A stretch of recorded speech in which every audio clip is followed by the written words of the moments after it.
Hey guys, today I'm gonna show you a project that I've been working on, which I call Trenino, which will allow you to connect an Arduino, just like this one, to Train Sim World. This will allow you to build your own train simulator controllers, just like this one. So let's get into it. We're now seeing the device and the software in action on Train Sim World 6. I just close the door, and as you can see, once the door closes in the simulator, the light will turn off as well.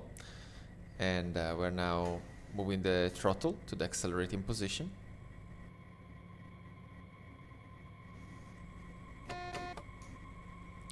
We just reset the PCB.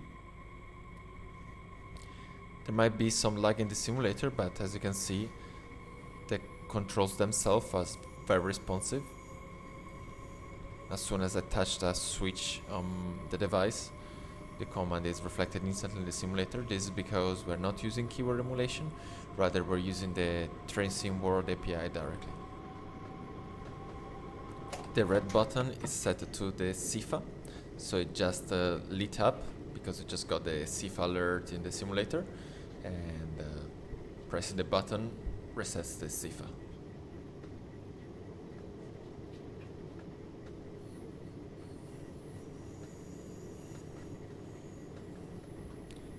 Shortly we're getting another CIFA warning, and then we will jump ahead to stopping at the next station.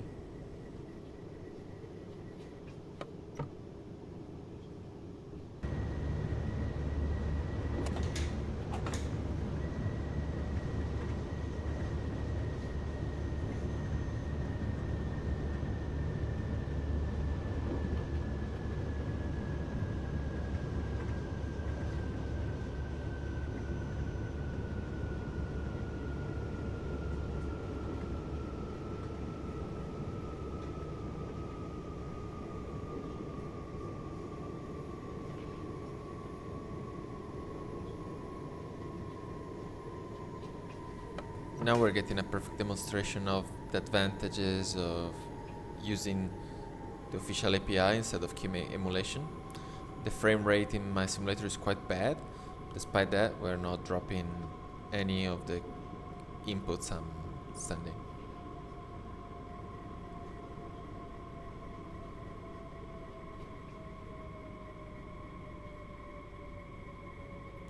Here we will see that I missed the visual CIFA warning, so the audible alert will fire.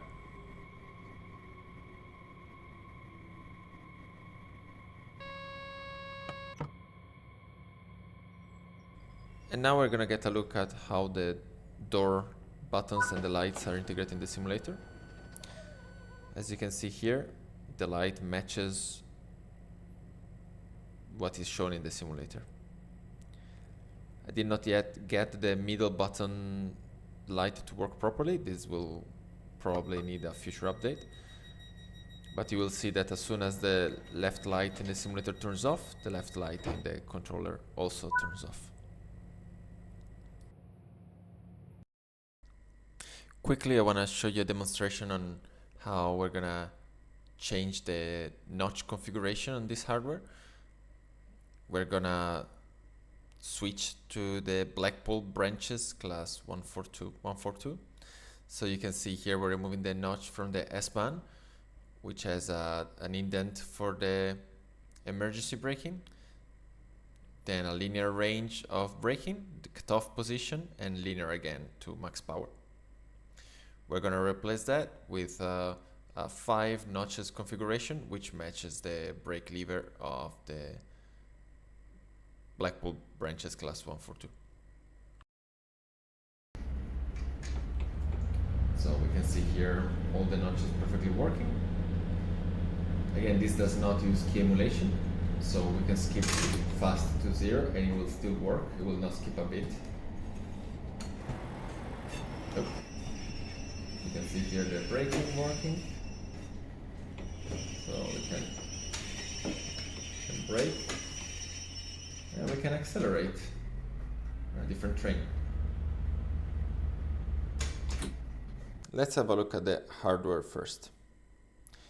This is an Arduino Nano It's actually a clone, but any Arduino compatible hardware will work for this. The wiring is quite basic. The most important part at this stage is to take note of what pin we connected what. So on these 2 pins, we connected the green wire, which is going to our potentiometer. The potentiometer receives the 5-volt line, ground, and our input wire. We have 2 of them, so one is on the other side. Then these white wires are connected to the LEDs. We will see the back of the wiring soon. And these are our input matrices for all the buttons and switches. So the important part at this stage is that we take note of which input is connected to what. The LEDs are simply wired to ground on one pin and to the input on the other pin. The input is set to high when the LED turns on. The buttons are wired in a matrix configuration, just like a keyboard. We do not have enough pins in our Arduino to connect all 16 inputs that you see here. But if we connect all the columns and the rows together, separated by a diode for the rows, we can use 12 inputs in Arduino to get the state of each one of every button. Keep in mind that these buttons have 2 states, up and down, are recorded separately, so they each need a connection. If you flip it over to the back, we see that the wiring is a bit of a mess, but all the columns are wired together and all the rows are also wired together. Then each column and each row is wired to an input in the Arduino. It's a bit hard to see here, but the important thing to note is that each of the columns, in this case, has a diode in it. This is very important because it allows us to register multiple inputs at the same time, as you will now see in the software. As I mentioned, the levers are an early prototype, but what this allows us to do is to have notches where we can change this arc. We can swap it out for a different one.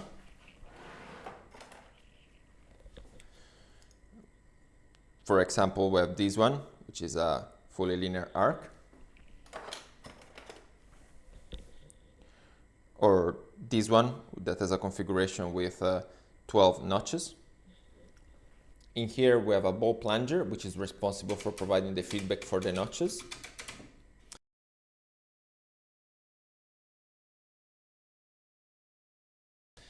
And there are 2 gears to have a 1 to 2 reduction for the potentiometer.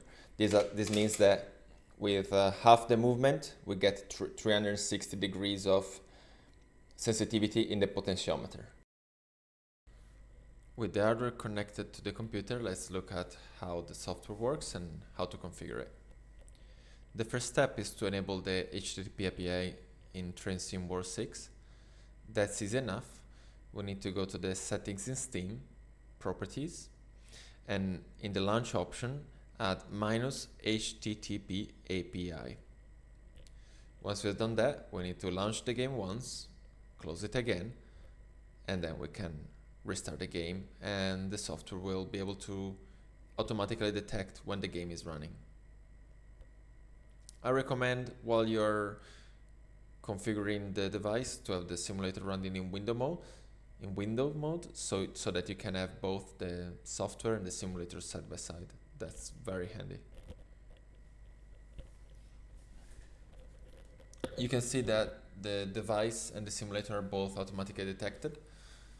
If our device did not have the firmware installed, it will offer to install it on the device for us. So you can set up a brand new Arduino directly from the software, no problem at all.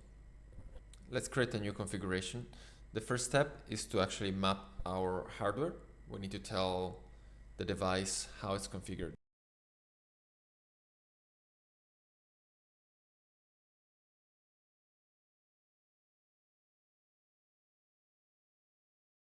Here we're setting up the first lever, the left lever. It's an analog input and is connected to pin 0. The sensitivity we set to 5. We can set it from a number from 1 to 10. If you have a particularly noisy pot, you might want to increase or decrease the sensitivity, but for most use cases, leaving it at 5 is good enough.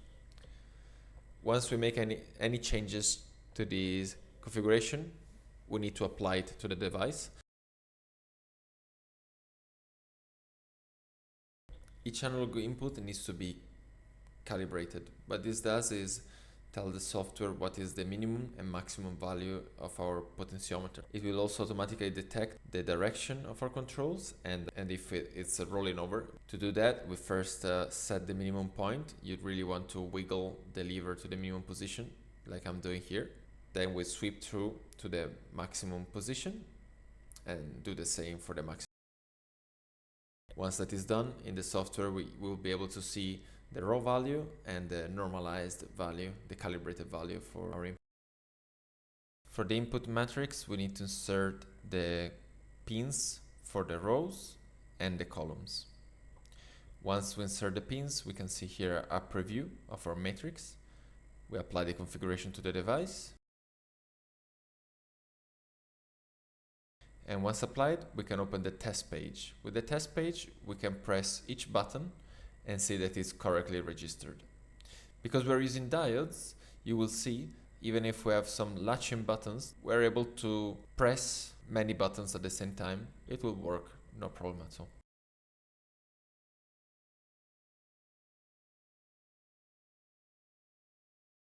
Outputs are even easier to configure. They don't even need to be applied to the device. We just set the pin at which the LED is attached to, and then we can test it. It's important to note that if you're using an analog pin for the LEDs, you must specify the digital pin number in your Arduino.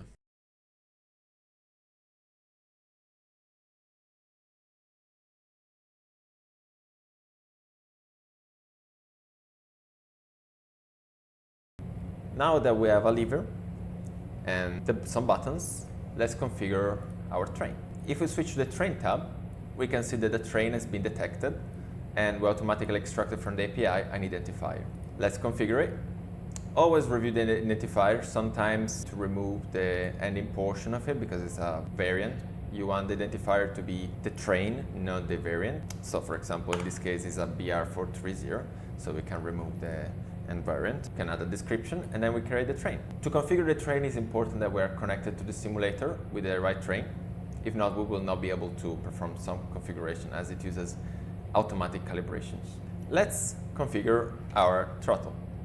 First thing we want to do is in our train, ensure that it's in a configuration that allows the throttle to move freely in the simulator, like this.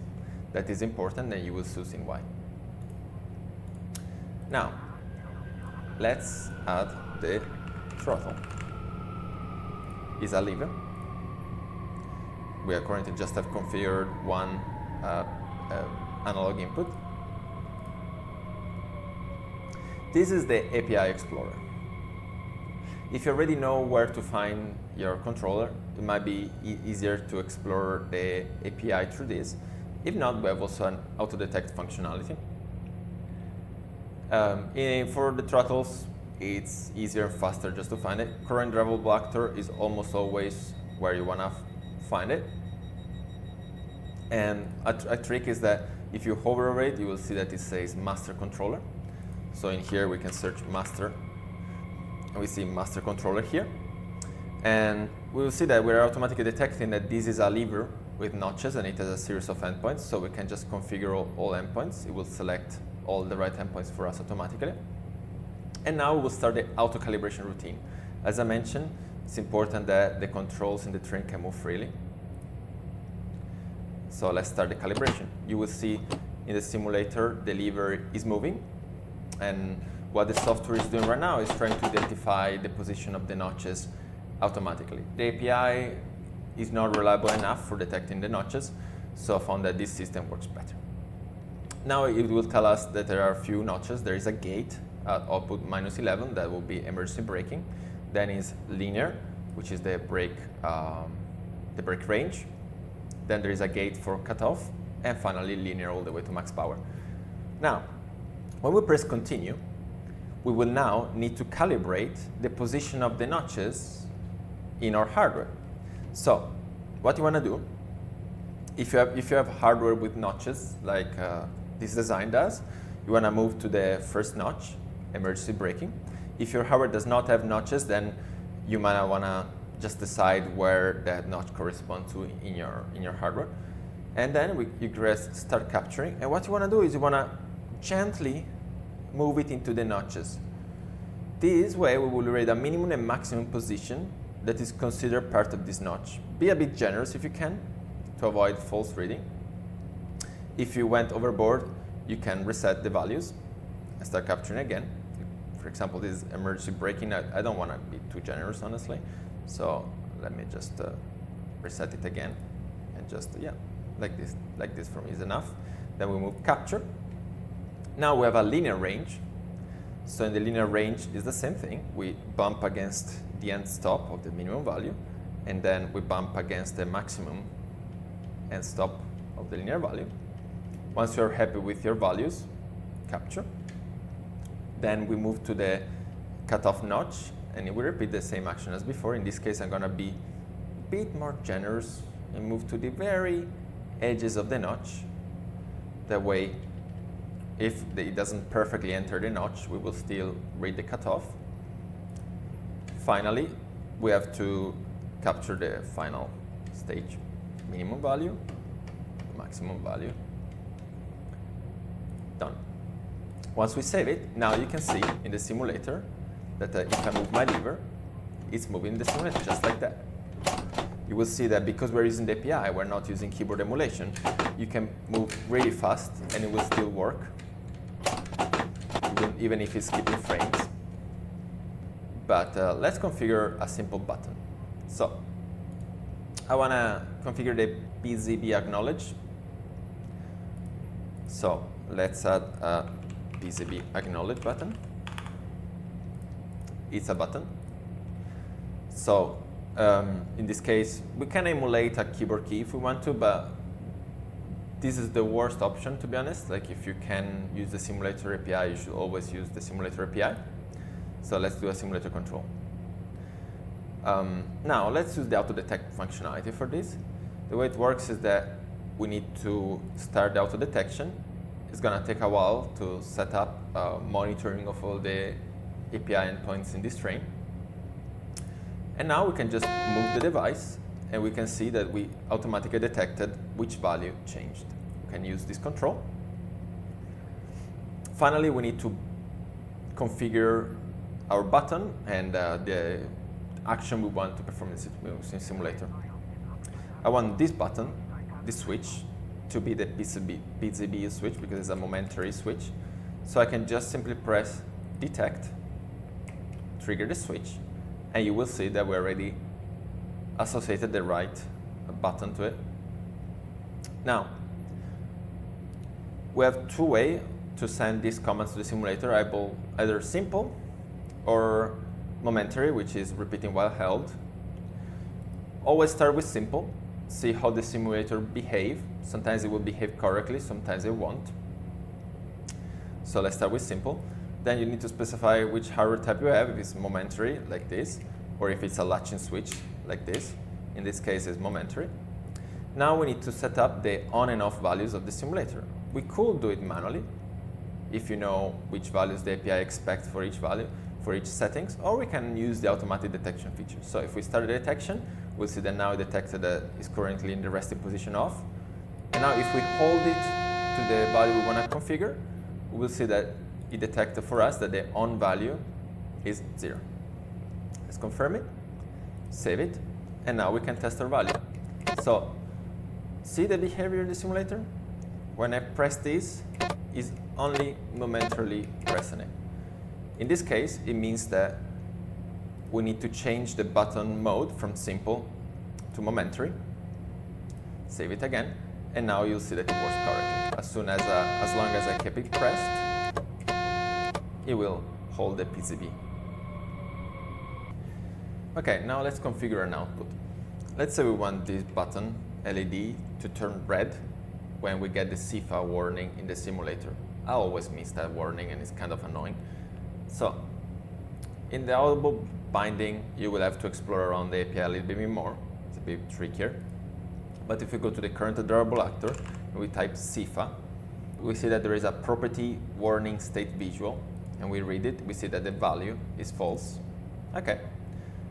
So let's use this value, this path, and say that I want the LED 1 to turn on when the value of warning state visual is true.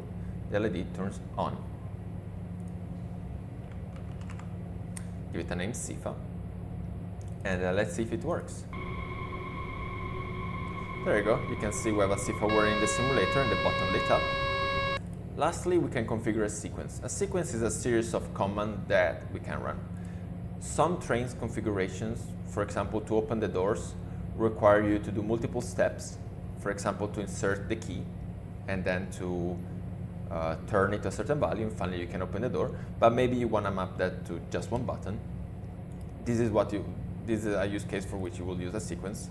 For example, door open. And the sequence allows you to add commands, and you will see the same API Explorer as usual. You can select the function you want to use, the value you want to set. It has value detection and everything you've seen so far.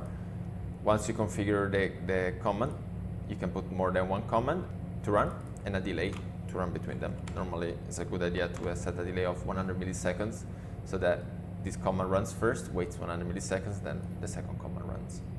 So I hope you will find this useful. Like I mentioned, this hardware that you've seen in this video is not the final version. I'm still working on it. So subscribe to the channel so you get notified when I'll make a video about the final version. The software is available for you today to download for free. Commercial use is not allowed, as I've worked hard on it for the last few months. I'm releasing it for free to you. And I hope you enjoyed, and if you have any issues, drop an issue over on GitHub. If you have any suggestions for improvements, there is a discussion page on GitHub where you can ask for feedback or share your builds with me. I would love to see what you make with it.